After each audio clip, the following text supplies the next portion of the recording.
Thank you, Lena. Good morning to Nicola. Can I ask, first of all, whether a decision was ever taken during your tenure as First Minister to deprioritise investment in duelling the A9 project?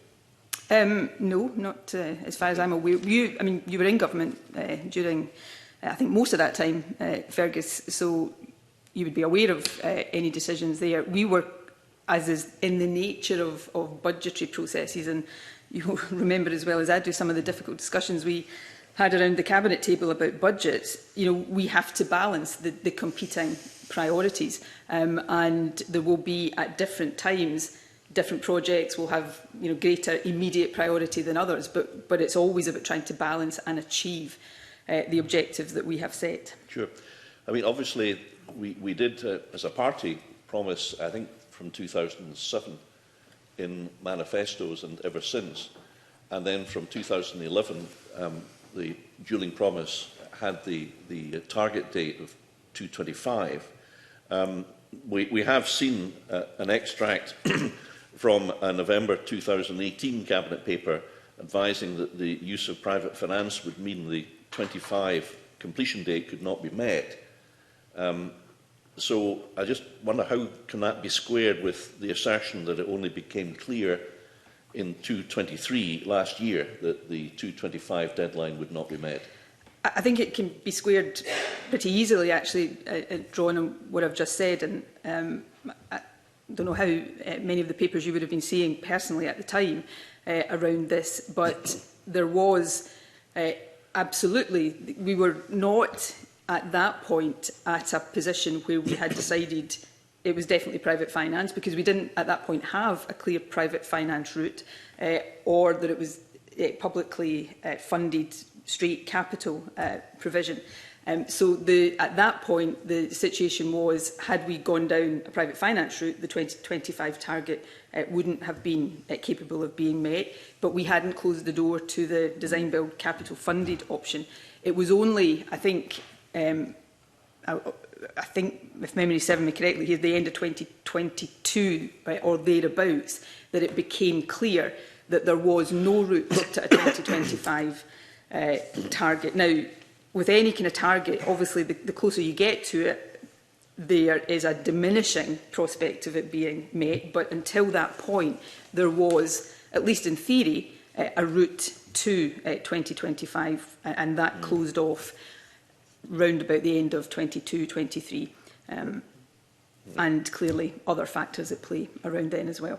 I mean, I think it's fair to say we've heard evidence from industry that industry as a whole, the kind of civil engineering contracting world, knew from 2018 at the latest that 225 just wasn't going to be met in practice, because the scale of the work required could not be done in 7 years. So, I mean, the suggestion really is, and as you pointed out, Nicola, I was in government as well, so I've said on several occasions that if there's any responsibility that we must accept for the failure to duel the A9, I am part of that, although I never had portfolio responsibility and I didn't receive papers on this matter, I think, from 2018. But do you feel now that because this target was such a major promise for so long, both for the SNP and for the Scottish Government, that an apology should be provided to the people of the Highlands? Because, the issue, I think it's fair to say, in my perception at any rate, in my constituency and in the Highlands in general, has been met with considerable dismay and concern, especially in view, of course, of the tragic loss of life we have seen. So I want to answer this question quite carefully and seriously, because people will have heard me during my time as First Minister readily apologise for things that I think merit an apology. I also think it's really important not to reduce the value of that by simply saying these things to get out of a tight spot. I am sorry that we haven't duelled the A9, by 20, or won't dual the A9 by 2025. And I regret that, and I think people in the Highlands have every right to feel the way they do about that, not just because it's a target that was set and not met, but the nature of the project and the reasons for the commitment to dualling the A9 were so serious in terms of safety, and obviously the loss of life on the A9 is a matter of deep regret for everybody. Then I think those feelings are justified. I think where I want to be clear, though, is that I do not accept that the failure to meet that target is because we just didn't bother and we weren't trying to meet that target. It was because the 2025 target was set, and it was set for the right reasons, and we were committed to it. I was Deputy First Minister at the time that target was set in a governmental sense, so I'm not trying to escape responsibility. I had then no direct involvement in the A9. But when I look at that now, I would ask myself, were we as candid as we should have been with ourselves as well as with the public about just how challenging it would always have been, even with the fairest of winds, to meet that target. And then my second point, which I've made already, is that a number of things then happened that were not foreseen or even in some cases foreseeable, that meant it was even more difficult to meet that. So what I'm saying here is, and I'll be careful in what I say here, I'm not sitting here saying I'm sorry because we messed up, because we just didn't bother trying to do this. I'm sorry that a whole range of circumstances, many beyond our control, meant that we weren't able to deliver on that target. And I absolutely understand the feelings of people in the Highlands about that. And that's why I think I'm no longer in government, obviously. But that's why I think it's so important now that the project is completed on the revised timescales that have been set.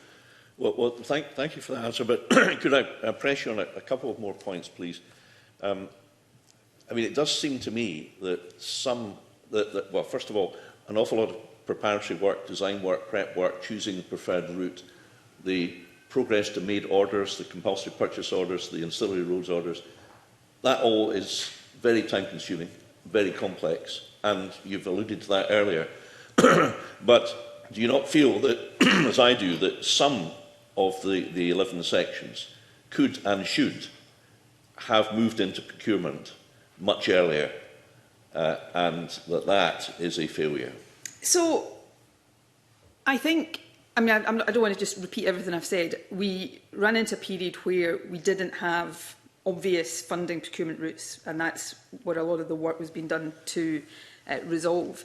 But the second point, and perhaps just the more open point, is given the slippage in the timescale, the considerable slippage in the 2025 timescale, I do think that, and obviously it's what this committee is doing, at least in part right now, but for the government at an appropriate point, I do think, for the purpose of learning lessons for future projects of whatever scale, I think it is important to look back, and notwithstanding everything I've said about the very real reasons that we were confronted with that have led to the delays we're talking about here, to look back and say and ask ourselves, or government to ask itself, were there points where different decisions could have accelerated?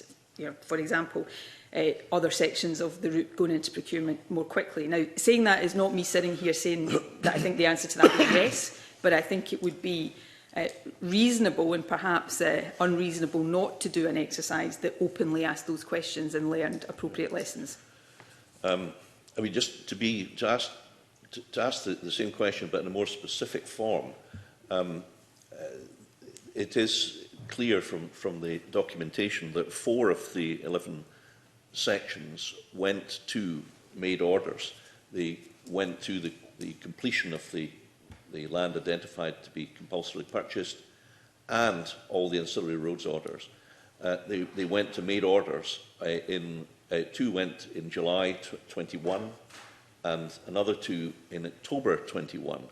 And I genuinely do not understand, and I've obviously raised this in this session of Parliament, but I genuinely don't understand why those sections are not in procurement now, and why they weren't moved swiftly into procurement. And I wonder if that's a question that you can either answer now, or because it's quite a specific question of which you haven't had notice, whether you could go away and let us have an answer. Because, you know, many people say, and I'm not making this assertion, but many people say that the influence of the Green Party as part of the government since 2021 has had a negative effect, because plainly they alone of all the parties represented in Holyrood are opposed to the dualling of the A9, and very strongly opposed, and therefore there is a very strong feeling, Convener, and I've got no evidence for this, so we're quite candid, but there's a very strong feeling that their role played a part in that. And I wonder if you could address that point, but also if you're able to now, or if not later, because it's a specific and detailed question, and we can provide you with the names of each of the 4 sections, but I'm not going to do that now. Sure. But, you know, because they went to that really milestone stage of made orders, why weren't they moved into procurement at that time, if we were serious about progressing the project as quickly as possible? So let me try and answer it as best I can, and perhaps in a general sense. I'm more than happy to go away from this session on any particular point and look at the paperwork and come back with specific answers in writing if that's helpful to the committee.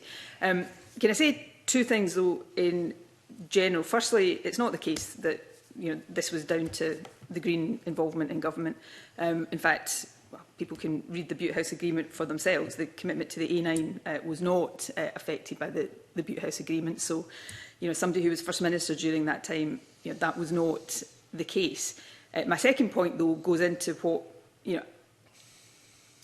sort of with the caveat that I will go and look again to see whether, there are perhaps other issues that I can throw some light on. But we're talking about a period when, our budgets were under significant and growing pressure, revenue and capital budgets. And we were, as a government, and you members of Parliament have, heard the statements that different finance secretaries have made in recent times about the need for savings, the need to reprioritise, and we all know the reasons for this. But the overarching reason will have been the funding challenges that we have been confronted with, and the ongoing work to try to find ways of either through direct capital or a private finance model progressing these sections. So that is in my view, the overarching reason. But as I say, I'm happy to go away and see if there's further comments that might be helpful. Just a final question on this issue. Why is it that you argue that there is such a pressure on funding when the capital budget is and has been circa 4,000 to 5,000 million a year, and the estimated cost of dualling the A9 is very substantially less than that? So, given the scale of the capital budget, surely many people are right to say that the A9 just wasn't the top priority for the Scottish Government, because there was the money. There's 4,000 or 5,000 million a year. Plainly, at least some of the sections which haven't yet been dualled could have been dualled if more priority was attached. And again, Nicola, that is a strongly held view within the Highlands, so that's why I'm putting it to you today, to see if you think that that's a fair point, or if it's completely unfair to yourself and your colleagues who were making the decisions at the time. If it's possible to be both of those things, I know that's probably the classic politician answer, which I'm trying not to give. It's absolutely fair point for people in the Highlands to look at it and say, well, the A9 should have been prioritised above the other demands on the capital budget. And if I was living in the Highlands, no doubt that is the view I would have. So I am not in any way suggesting that that is somehow an unfair observation or view for Highlanders to hold. I suppose the other part of that, though, is in the way you pose that question to me, and I understand why you're doing it, and you're doing it on behalf of your constituents, so I'm not criticising that in any way, but you've been in government for many years. To point to a big budget with a particular project that is relative to the size of the budget, relatively small, and say, well, why couldn't that have been done, just doesn't fully encapsulate the process of budgeting. So whatever the quantum of the capital budget was, and you know this as well as I do from your time in government, the demands on that budget, for most of the time I was in government, if not all of the time, exceeded the quantum of the budget. Now, within that, of course, there is a legitimate question about the relative priority that different projects get. But the process of budgeting is we try to balance all of these things to progress everything we want to do. And that will inevitably lead to different projects, or supporters of different projects feeling at times that theirs is not getting the priority it needs. But simply to point to the size of the budget and the cost of the A9 and somehow say that there was no problem with funding our capital programme,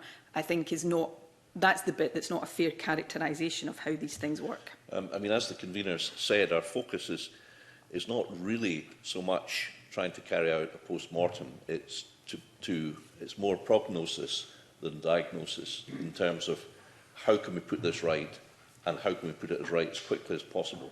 And do you think it's fair, as a seasoned, experienced politician, that you would consent to this, that other parts of Scotland have actually done quite well in terms of transport infrastructure projects over devolution, over the 25 years where both of us have been servants in this place? We've seen the Borders Railway, we've seen, as you said, the Aberdeen Peripheral Road, we've seen massive improvements in the M74 and M8, we've seen the Forth Crossing, magnificent, and, well, Edinburgh chose the trams. So other parts of Scotland have had massive investment, and that's welcome. But would you agree that it's now, if you like, the Highlands' turn? I'll invite Maurice Golding to come in with the question. Yes, just as an aside, Edinburgh, Parliament at the time, against the wishes of the government you and I were both part of, choosing the trams did have an implication on other aspects of the capital programme at that time, but that's an aside. All of these projects you've spoken about were necessary and important projects. As a relatively new driver, I've only recently been driving across some of these projects. I drove the A9 myself for the first time just a couple of weeks ago. So these projects were all important, and I don't think it is, and I don't think this is the point you're making. It's not the case that we inappropriately prioritise, whether the Queensferry Crossing or the M74 improvements or the Borders Railway. But I suppose my short answer to your question would be yes. I do think now it should be, as I would argue it has been, albeit that we ran into the difficulties that I've been speaking about. I would certainly hope and expect that the government now prioritises completing the A9, and I think the programme now that has been set out with the timescales will still have challenges along the way. I would be astonished if it didn't. That, to me, looks like a programme that will succeed, and I think it is absolutely essential that it's given the priority to ensure that it does. Thank you.